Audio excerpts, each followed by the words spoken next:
uso del aceite en el tabernáculo.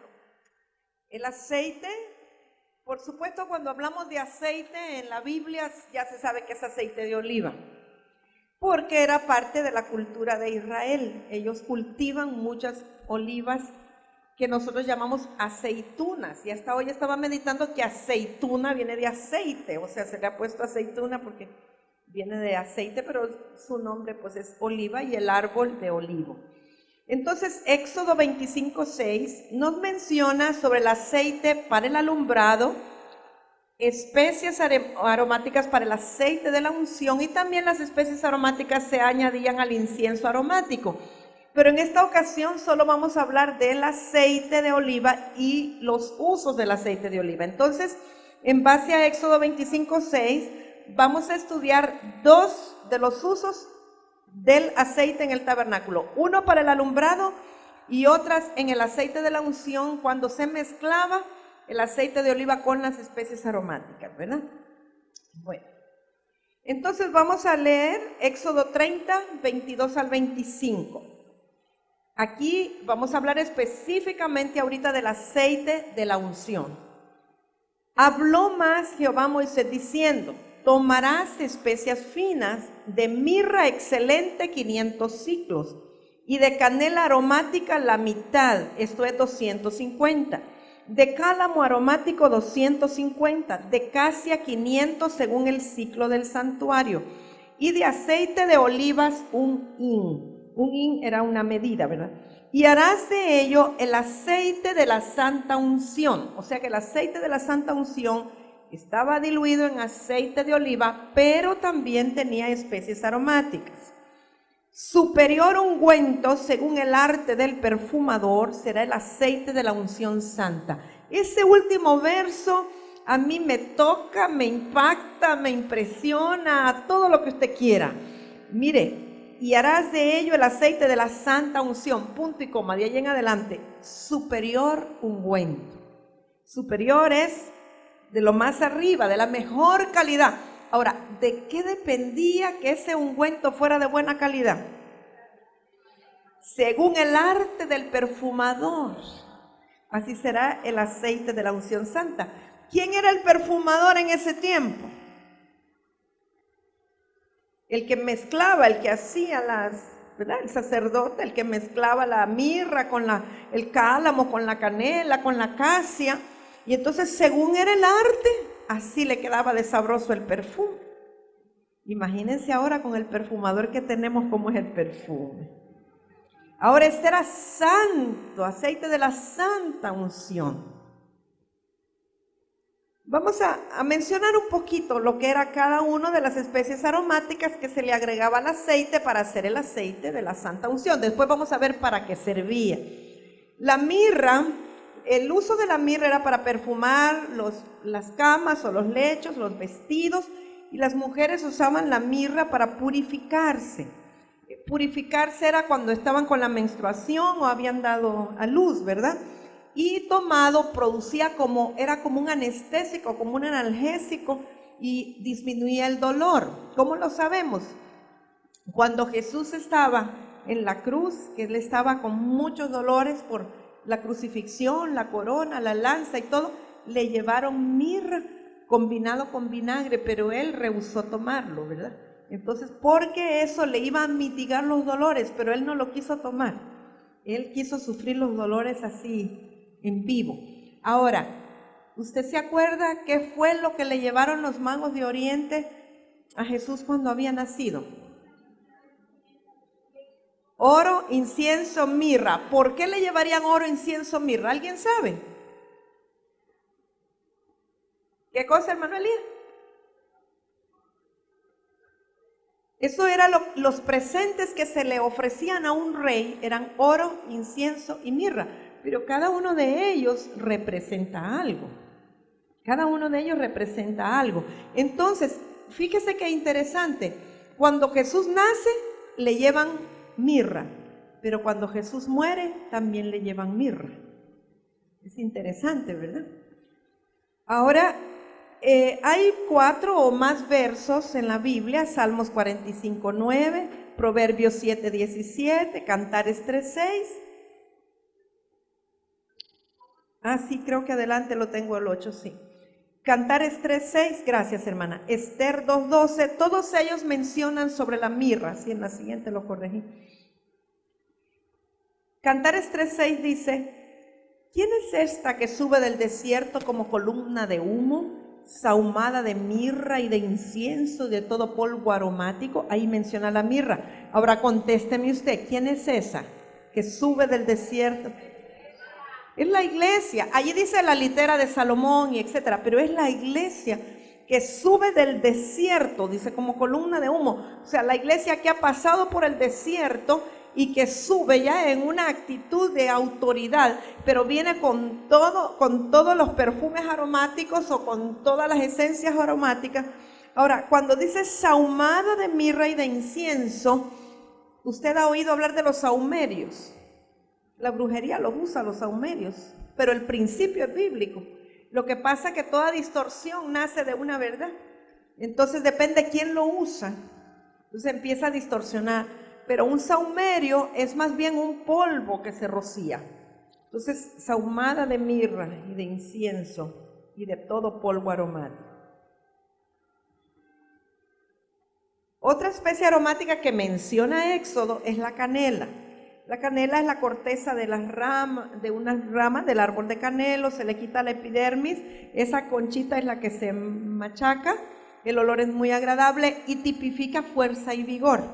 Proverbios 7, 17 y 18 dice, he perfumado mi cámara con mirra, aloes y canela. Ven, embriaguémonos de amores hasta la mañana, alegrémonos en amores. Yo veo que este proverbio tipifica, estas especies aromáticas tipifican amor e intimidad, ¿verdad? Y también puede ver en Cantares 4:14 que habla de la canela. El cálamo es una raíz medicinal del ácoro, mide unos 2 centímetros de diámetro, es nudosa y es de un olor muy agradable. La acacia se menciona en Salmos 45, 7 y 8. Bueno, en el 8 realmente, pero puse el 7 para tener el contexto. Y la acacia es originaria de la India. Es un arbusto, un árbol de 4 metros de altura. Sus ramas son espinosas, hojas compuestas y puntiagudas, flores amarillas y olorosas, semillas negras y duras. Algunos le llaman casi a la corteza del canelo. Salmos 45, 7 y 8 dice, has amado la justicia y aborrecido la maldad. Por tanto te ungió Dios, el Dios tuyo, con óleo de alegría más que a tus compañeros. Mirra, aloe y casia exhalan todos tus vestidos. Desde palacios de marfil te recrean. ¿De quién está hablando? Dígalo sin miedo. De Cristo. ¿Por qué? Porque ¿quién es el que amó la justicia y aborreció la maldad? ¿A quién es que ungió Dios? Con óleo de alegría, más que a tus compañeros. O sea que el Señor ungió también a sus compañeros, pero más a Jesús. Y dice mirra, aloe y casia exhalan todos tus vestidos. O sea que se usaba para perfumarse los vestidos, ¿verdad? Entonces, estas especies aromáticas nos habla la Escritura, tanto en Cantares como en Salmos y en Proverbios, nos está hablando siempre de Cristo y de la naturaleza de Cristo. Ahora veamos para qué, bueno, ya sabe en qué consisten las especies aromáticas, ya sabe que se molían, el polvito se agregaba al aceite de oliva y venía siendo un perfume en aceite, ¿verdad? Que se ponía en las ropas, la cama para que oliera bien. Y también las mujeres la usaban, y lo vemos en el libro de Esther, para limpiarse, para purificarse. La razón de usar el aceite es que el aceite se incorpora en las glándulas sebáceas de la persona. Un perfume que normalmente es en base alcohólica se le evapora rapidito. Usted se pone el perfume y 2-3 horas ya casi no se huele. Pero los perfumes que son diluidos en aceite y no en alcohol duran mucho más porque se incorporan al tejido, son lípidos solubles y eso le puede durar hasta un día, por eso son más caros. Entonces lo usaban así con aceite de oliva, que es un aceite vegetal. Entonces veamos cuáles son los usos del aceite de la unción. Éxodo 30, 26 al 31. Le dice el Señor a Moisés, con él, o sea con el aceite de la unción, ungirás el tabernáculo de reunión. Iba a ungir todo el tabernáculo, o sea, untarlo, ungirlo por todos lados. El arca del testimonio, la mesa con todos sus utensilios, el candelero con todos sus utensilios, el altar del incienso, el altar del holocausto con todos sus utensilios, y la fuente y su base. Qué trabajo tenía, ¿verdad? Así lo consagrarás y serán cosas santísimas. Todo lo que tocar en ellos será santificado. Este es un punto muy importante. ¿Cuál era la función principal del aceite de la unción? Declarar que eso era santo, que era sagrado, que era apartado, que solamente iba a servir para el tabernáculo, para las funciones espirituales del tabernáculo de reunión. Hoy día, ¿verdad? A veces con la misma guitarra que se ministra la adoración a Dios en la iglesia, después salen y van a tocar al nightclub o al bar, ¿verdad? Yo creo que los utensilios del Señor, lo que sirve para el Señor, debe ser consagrado solo para el Señor.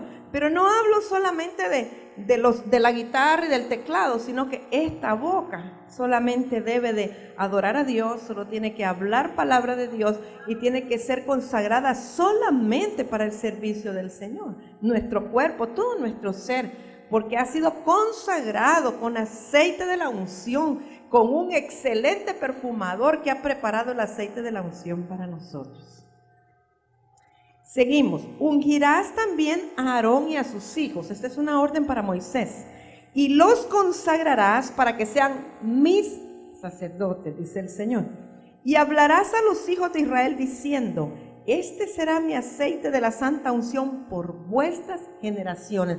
Esta fue una ordenanza que Dios da a Moisés para el pueblo de Israel por todas sus generaciones.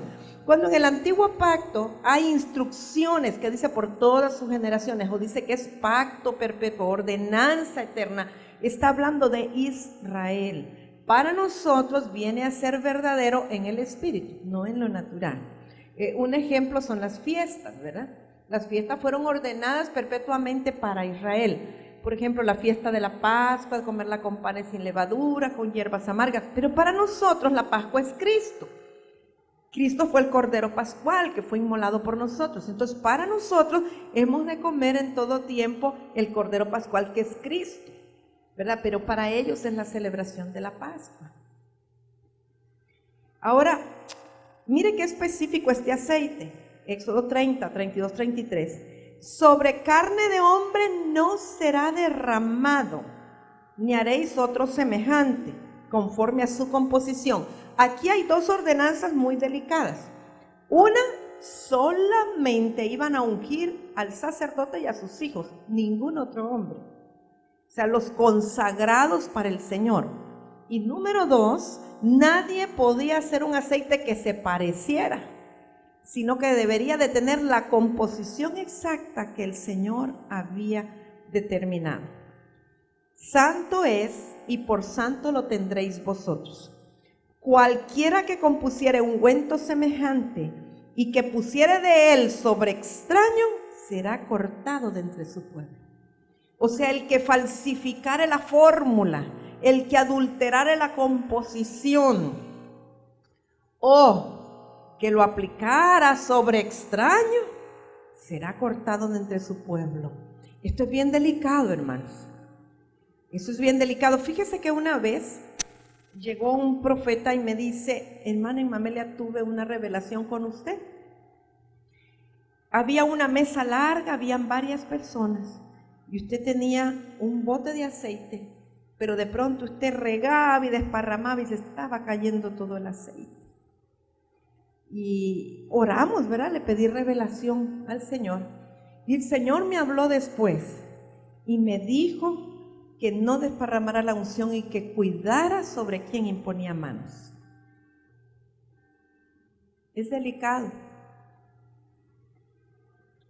Tenemos que discernir. Cuando habla de extraño, un extraño es alguien que no está caminando en el mismo sentir, en la misma visión. ¿Usted se acuerda de Simón el mago? En la iglesia, cuando andaba Pedro y todos ellos, dice que él andaba detrás, pero Simón era brujo, era divino.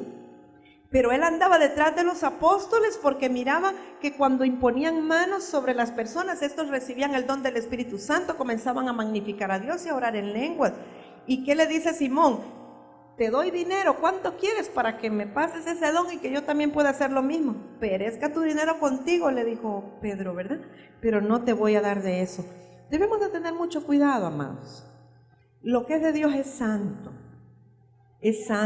y no se puede así estar compartiendo o impartiendo de cualquier manera. Yo he pagado muy caro algunas imprudencias de querer compartir o impartir lo que Dios me ha dado, la unción del Señor, cuando las personas son extrañas y no son del mismo sentir, o no captan o no comprenden lo que se está hablando, lo que se está diciendo. La unción de Dios es muy santa. Sí, hay que tener mucho cuidado. El pan es para los hijos. El pan es para los hijos. Las perlas son para los sabios, ¿sí? Y las mazorcas para los cerdos. O sea, hay que discernir qué alimento será para cada quien. Vamos a hablar de otro aceite. Ahorita hablamos del aceite de las especies aromáticas. Y ya vamos a ir a ver. Fíjese una cosa en cuanto al aceite de las especies aromáticas. Es para ponerlo por fuera. ¿Sí? No es para beber, es para untar, para ungir. Es externo, pero es para consagrar. Es para separar, para santificar, para apartar. Pero vamos a ver otro aceite que se usaba, que siempre es aceite de oliva. Éxodo 35, vemos el verso 8 y el 14.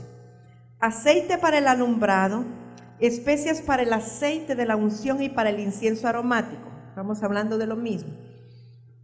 Verso 14, el candelero del alumbrado y sus utensilios, sus lámparas y el aceite para el alumbrado. O sea que está hablando de un aceite que se va a usar para poner en las lamparitas que están en el candelero, del cual hablamos en la lección anterior. Éxodo 27, 20 y 21. Le dice el Señor a Moisés, fíjese, y mandarás a los hijos de Israel que te traigan aceite puro. ¿De qué era el candelero? De oro puro. Ahora este aceite es puro, de olivas machacadas para el alumbrado. Fíjese bien, el aceite tiene que ser puro, las olivas tienen que ser machacadas. Puro quiere decir que era un aceite virgen. El aceite virgen se sacaba cuando la aceituna todavía no estaba bien madura. Se procesaba cuando no había alcanzado toda su madurez, en el mes de noviembre. Entonces este aceite era más escaso, pero estaba concentrado y era puro. Ya después, cuando esperaban que la oliva o la aceituna estuviera más madura, entre diciembre, enero y febrero, el aceite ya no era tan apreciado, y aunque era más abundante, no era un aceite virgen, sino que era un aceite ya más procesado. Para el alumbrado, para hacer arder continuamente. Aquí hay palabras muy importantes.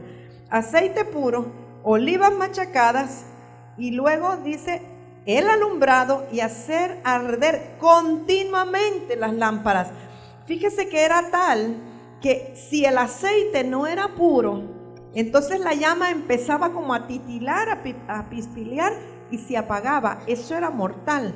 Las lámparas no podían apagarse ni un minuto. Pero si la calidad del aceite no era virgen, no era puro, entonces se apagaba. En eso se conocía. Entonces tenía que arder perpetuamente. No podía dejar de alumbrar ni un solo minuto. Ahora, tradúzcalo a lo espiritual. El candelabro de los 7 brazos, la lamparita, el aceite, la llama, no puede dejar de estar encendida. El aceite tiene que ser siempre puro, siempre virgen, no adulterado, no contaminado, porque entonces se apaga la llama. Es precioso eso. En el tabernáculo de reunión, afuera del velo, ¿se acuerda que vimos la cortina que está delante del testimonio? Las pondrá en orden Aarón y sus hijos, para que ardan delante de Jehová desde la tarde hasta la mañana, como estatuto perpetuo de los hijos de Israel por sus generaciones. Que arda continuamente afuera del velo, puestas en orden.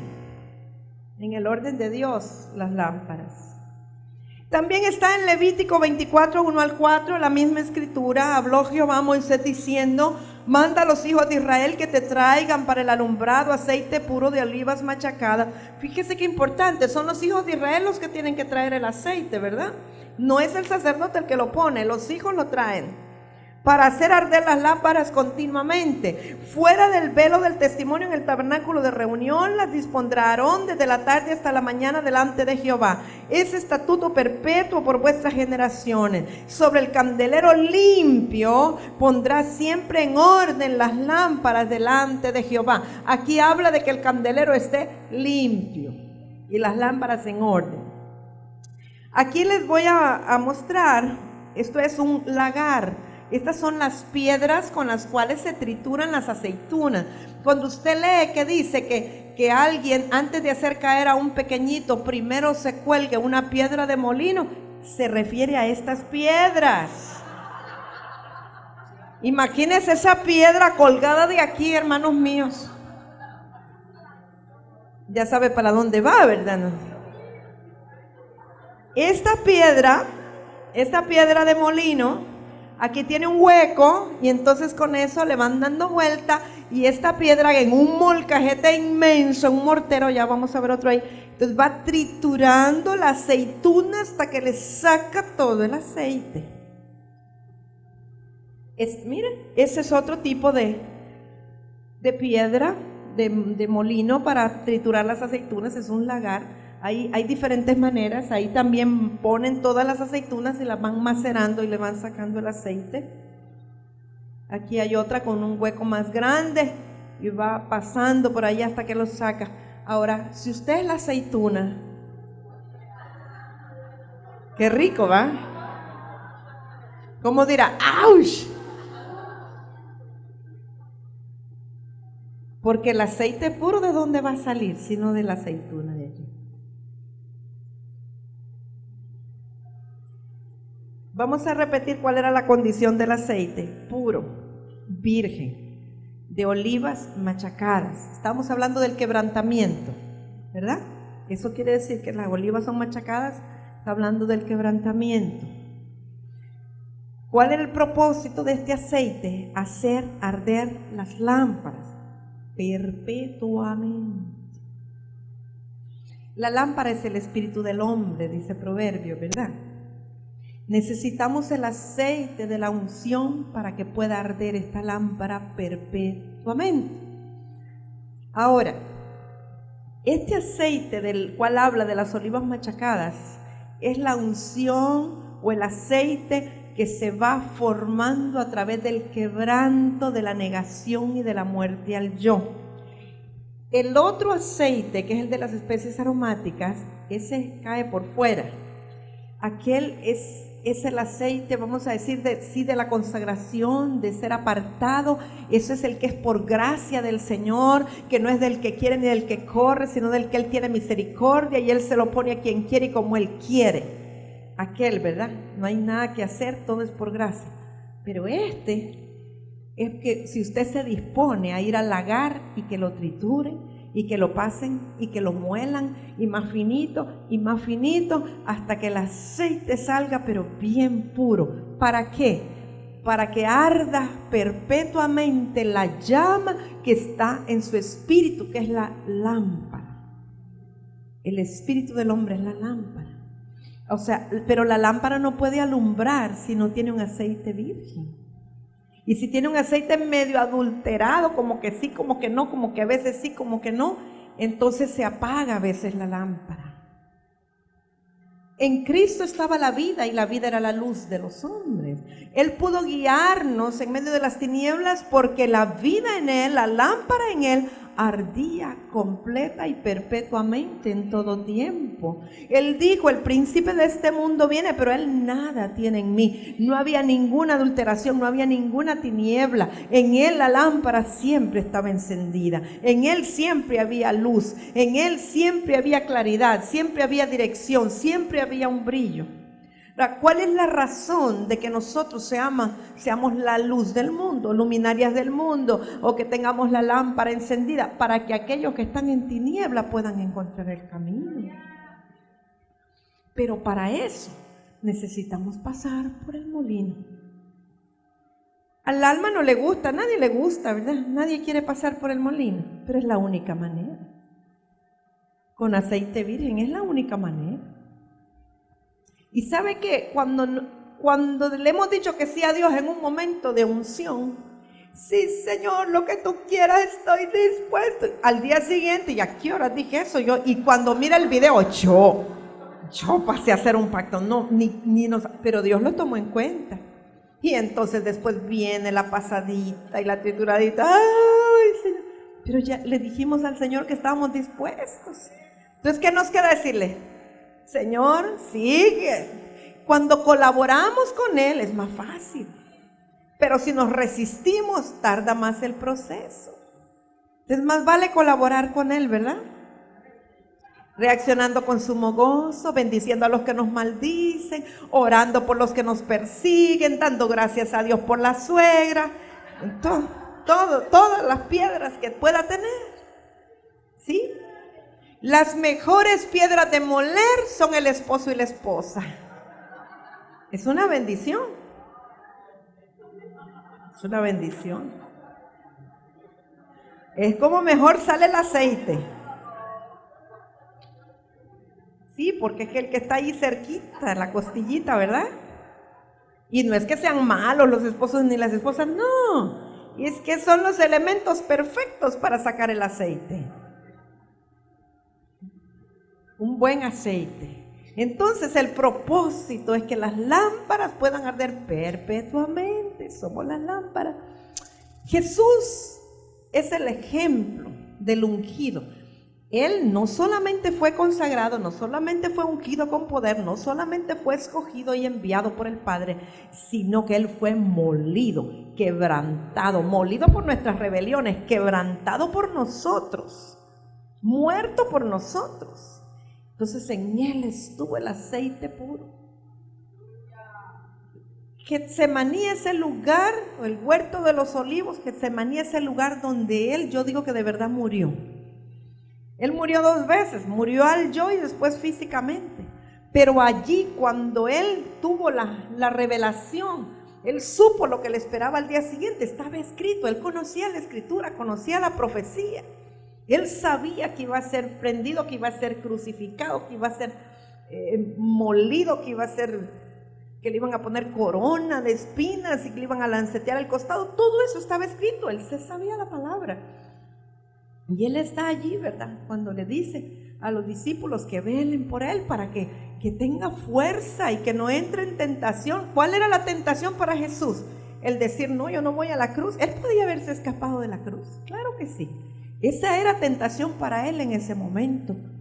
Pero Él está ahí peleando, sudando, gotas de sangre.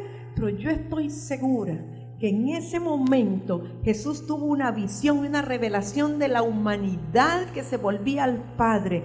Yo estoy segura que a Él le fue revelado el fruto de la aflicción de su alma, que somos usted y yo. Y entonces Él tuvo la fuerza para decir, Padre, no se haga mi voluntad, la de mi carne, sino la tuya. Y allí murió, allí fue su Getsemaní, ahí fue su lagar, ahí fue el quebranto completo. Cuando Él ya fue a la cruz, ya Él lo había asimilado. Ya Él había entregado su voluntad. Ya solo era vivir, pero ya Él lo había experimentado en el Espíritu. Su alma había sido negada hasta lo sumo. Entonces la palabra Getsemaní en realidad quiere decir prensa de aceite, o el lagar, el lugar donde se hace el aceite. Viene de 2 palabras hebreas, Gatsemen, que quiere decir, que se traduce Getsemaní. Isaías 53:10 dice, con todo eso Jehová quiso quebrantarlo. O sea, cualquiera diría que sadista el Padre, quiso quebrantarlo, pero el Padre sabe cuál es el fruto de haber quebrantado, cuál era el fruto de quebrantar a su Hijo, para que usted y yo pudiéramos ser injertados. Nosotros somos el fruto del quebranto de Jesús, el fruto de la aflicción de su alma y del tormento y del dolor que Él pasó. Éramos nosotros. cuando haya puesto, no, dice, quiso quebrantarlo sujetándole a padecimiento. Fíjese, dice sujetándole a padecimiento. Se estaba sujeto, no podía zafarse. Cuando haya puesto su vida en expiación por el pecado, verá linaje, vivirá por largos días y la voluntad de Jehová será en su mano prosperada. A través de haberse negado y de haber pasado por el Getsemaní. Él es nuestro ejemplo del lagar. Veamos la comparación en los dos tipos de aceites que se usaba en el tabernáculo. Dije, uno para ungir, consagrar a los sacerdotes, los utensilios, las paredes del tabernáculo, y el otro para colocar en las lamparitas del candelabro para que arda perpetuamente el aceite. Uno es aromático, se usa para ungir encima, denota consagración. El otro es puro, virgen, no tiene ningún aroma involucrado, incluido, sino el olor natural. Pero por eso dice que Jesús estaba desfigurado, en él no había buen parecer, ¿verdad? No era como que parecía agradable, porque era natural, el olor natural del oliva. Se usa para mantener el fuego y debe de arder perpetuamente. ¿Usted quiere mantener el fuego del Espíritu? Bueno, manténgase en gozo en medio de la tribulación y así va a mantener el fuego. A veces nosotros decimos que venga el fuego, desciende el fuego y fuego y fuego y fuego es lo que quiero, mándalo Señor. Y entonces uno dice fuego es que va a estar gritando. No, el fuego es para purificar, el fuego es para limpiar. ¿Qué es lo que hace el fuego, amados?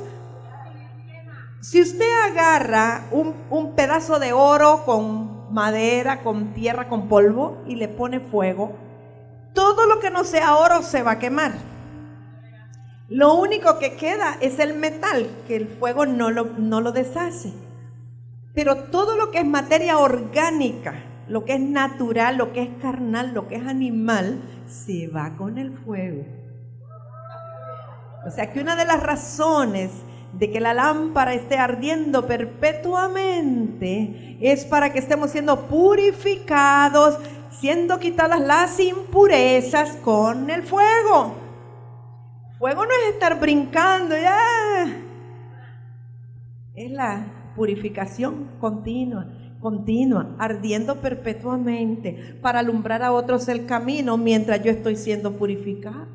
Mientras lo carnal se va eliminando y va quedando solo la naturaleza divina, solo la naturaleza de Cristo, eso es lo que va a alumbrar a otros.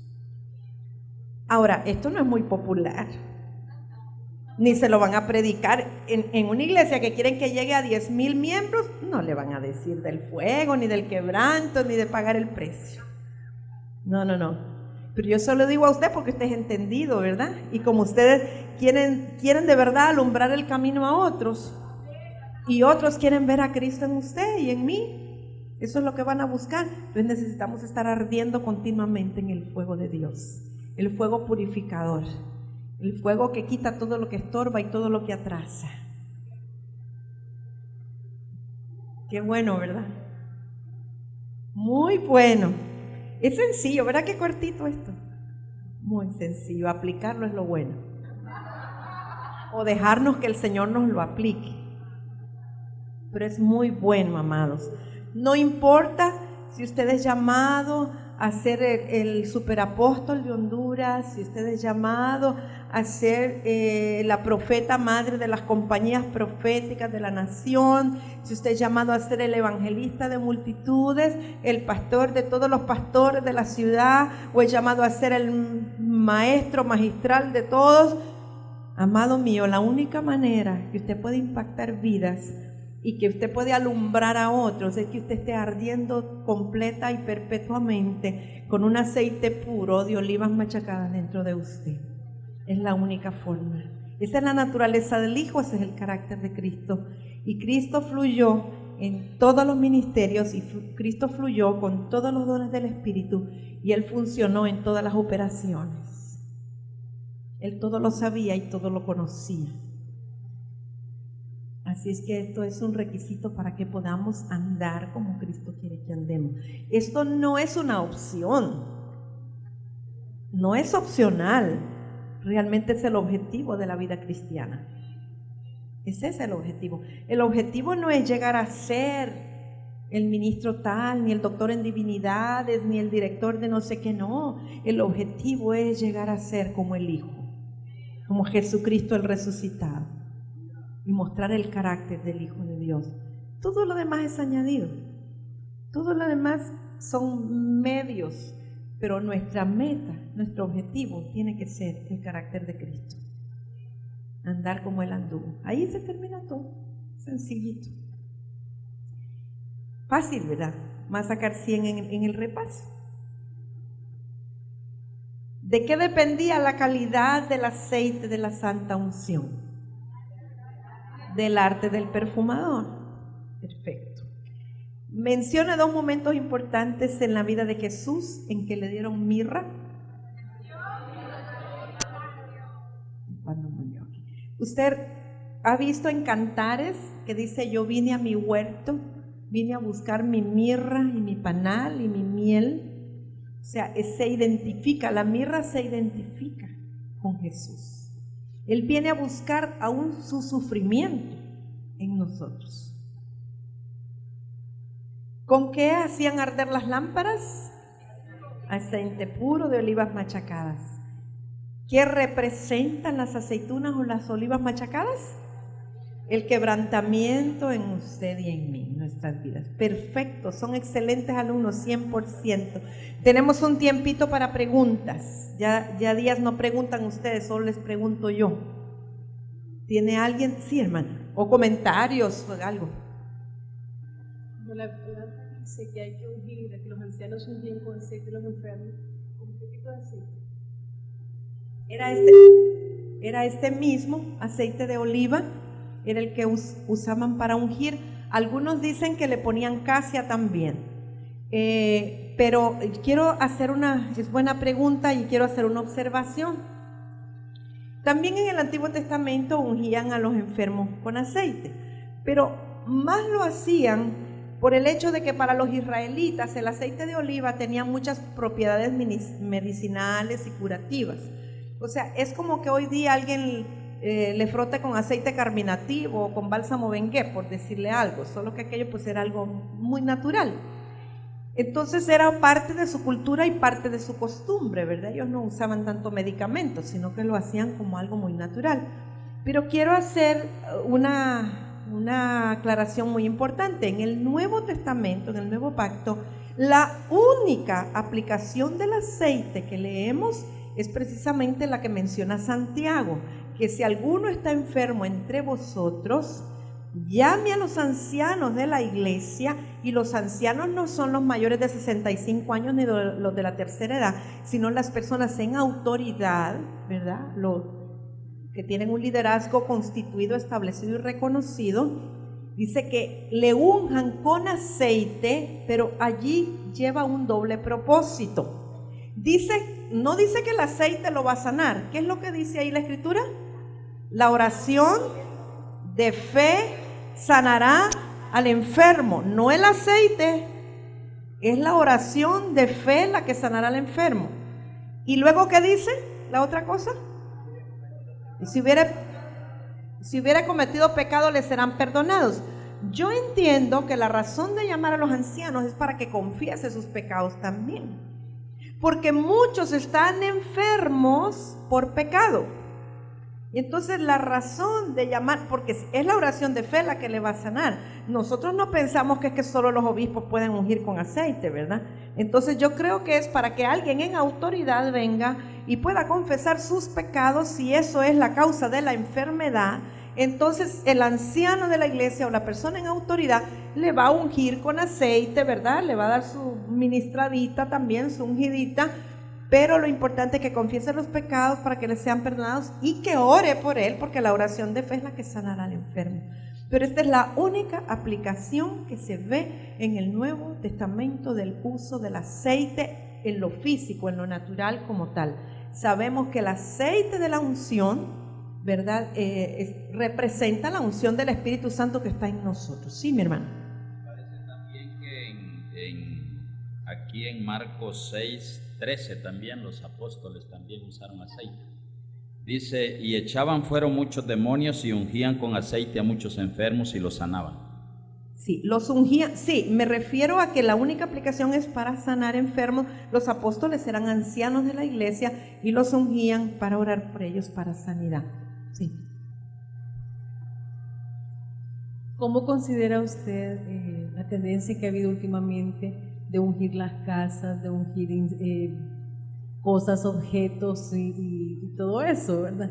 Que es más basado en el Antiguo Testamento, en cuando el ángel de la muerte iba a pasar y que la gente pues puso la sangre del cordero en las puertas. ¿Qué opina usted o qué nos puede decir de eso? Sí, volvemos a la clase del lunes pasado, que todo es por revelación. No tenemos nada que bíblicamente nos diga que pongamos aceite en las puertas y en las ventanas y que entonces los espíritus se van a ir. No hay nada que nos diga eso. Ahora, yo sí creo que la unción del santo que está en mí fluye a través de mis manos. Yo eso sí lo sé y lo creo. De hecho, los apóstoles imponían manos sobre los enfermos y sanaban, y lo dice la Escritura y lo dice Marcos, ¿verdad? Imponían manos y las personas eran llenas del Espíritu Santo. Entonces, si la unción del santo está dentro de mí y yo pongo las manos, hay unción que fluye y que contrarresta cualquier tiniebla del enemigo. El usar aceite físicamente o no es por revelación. Si en determinado momento el Espíritu Santo me dice, usa aceite, lo uso. Pero igual me puede decir que agarre agua o que sea harina o qué sé yo, o vino, cualquier otra cosa. El problema está cuando hacemos una rutina o hacemos un dogma o hacemos una doctrina de algo que no tiene un fundamento. Bajo la guianza y la instrucción del Espíritu podemos hacer como el Espíritu nos indique, pero nunca debemos de usar esto como algo dogmático, pues, porque sí, a veces usted va a lugares donde va a ministrar y entonces inmediatamente le dan el botecito de aceite, que porque si no es con aceite no debe de orar. No es así, es la unción del Espíritu Santo que está en nosotros. El aceite en sí no tiene ningún poder.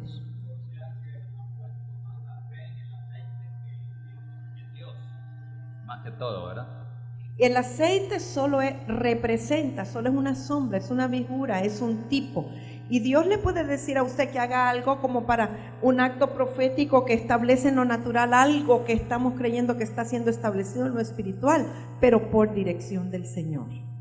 No como una rutina ni como un procedimiento de costumbre, ¿verdad? ¿Sí? ¿Alguien más? Sí. 5:38 habla sobre el candelero de oro, dice también sus despabiladeras. ¿Qué era eso? La mechita que está en la cúpula se llama pábilo. Por eso dice que no apagarás el pábilo que humeare. Las despabiladeras son unas cositas que usan en la iglesia católica, un palito con una campanita que se pone así para apagar. Cuando el trabajo del sacerdote era que todos los días tenía que estar llenando de aceite la cupulita o cambiando el aceite, porque si había un aceite ya muy viejo, muy rancio, entonces corría el riesgo que se apagara el pábilo. Entonces la despabiladera es eso, la campanita. Por eso es que está despabilando, dice, cuando el pábilo le hace así. ¿Sí? ¿Alguna otra pregunta? ¿Tenemos tiempo todavía? Sí, pa.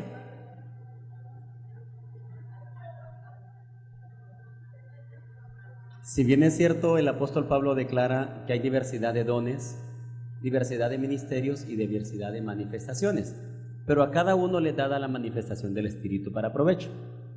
A nosotros se nos ha estado enseñando a lo largo de todo este proceso de escuela, no juzguemos a los ministros, sino pesemos la palabra, imitemos el ejemplo de la fe. Cada casa tiene un orden espiritual.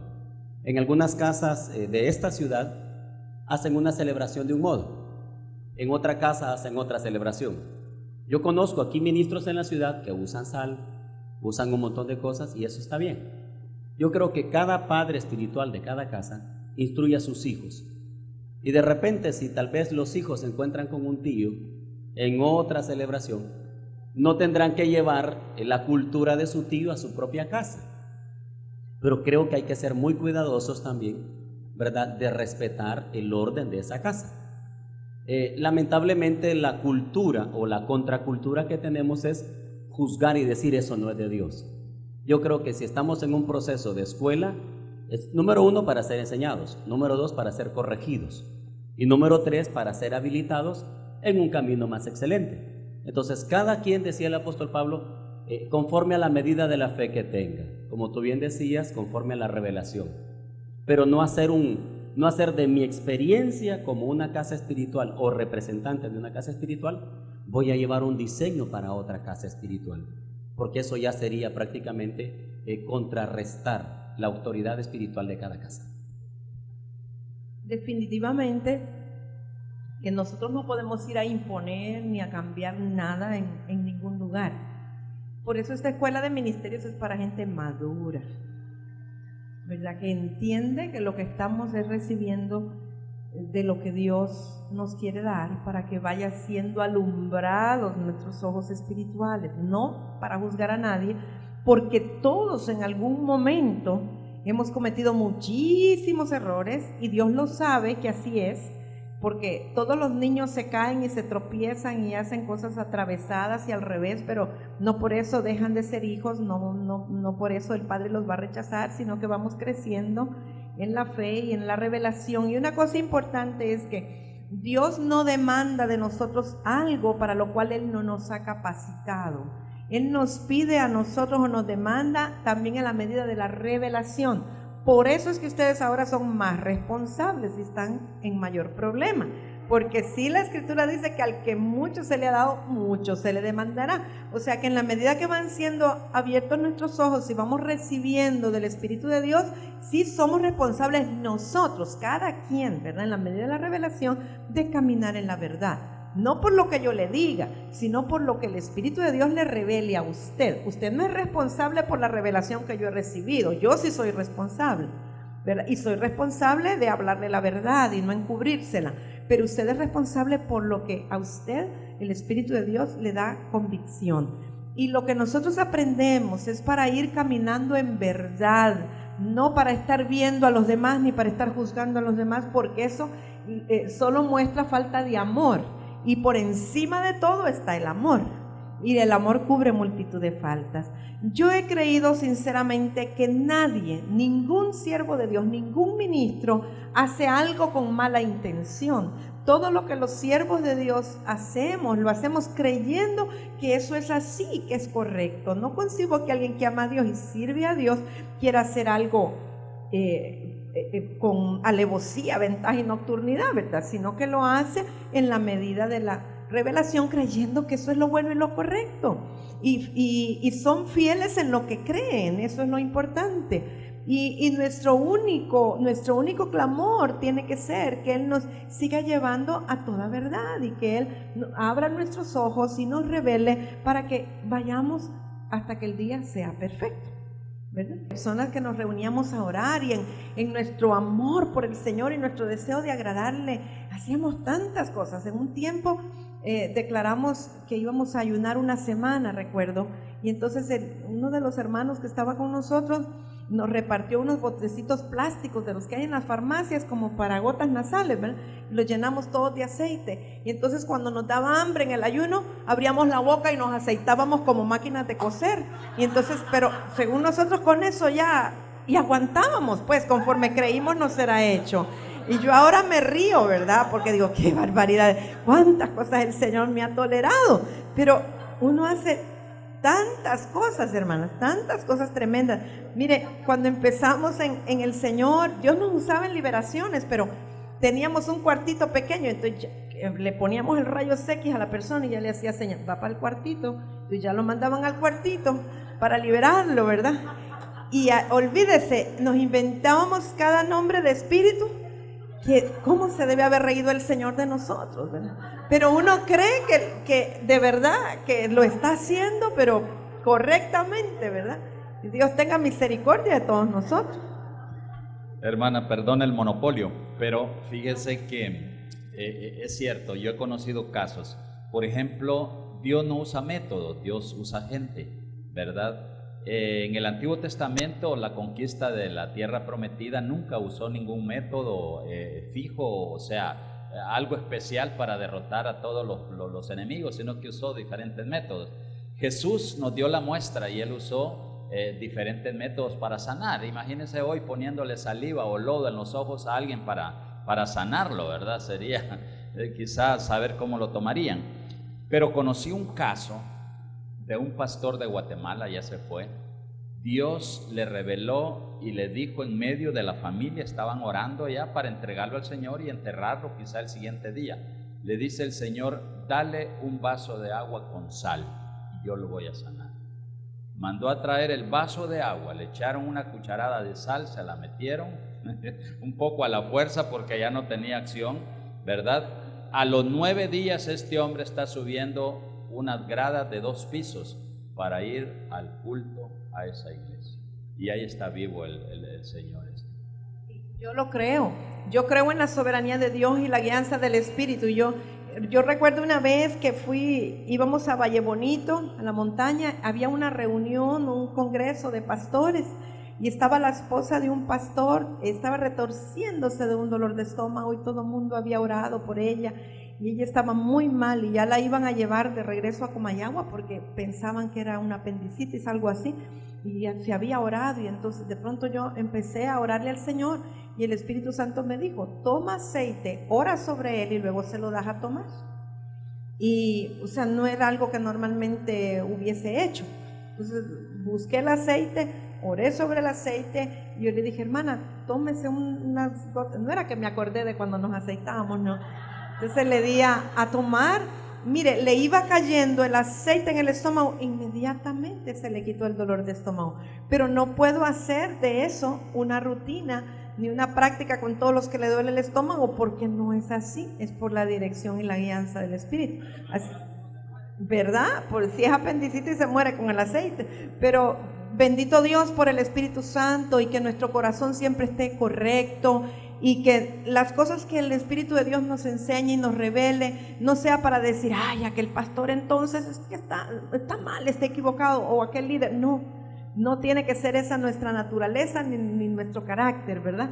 Sino al contrario, bendecir a los siervos del Señor y declarar la revelación del Espíritu Santo y la verdad, que nos ayude a buscar la verdad en todo tiempo, porque van a salir exageraciones, moveres y de todo, ¿verdad? Pero que en todo tiempo el amor guarde en nuestros corazones y la verdad de Dios esté en ellos.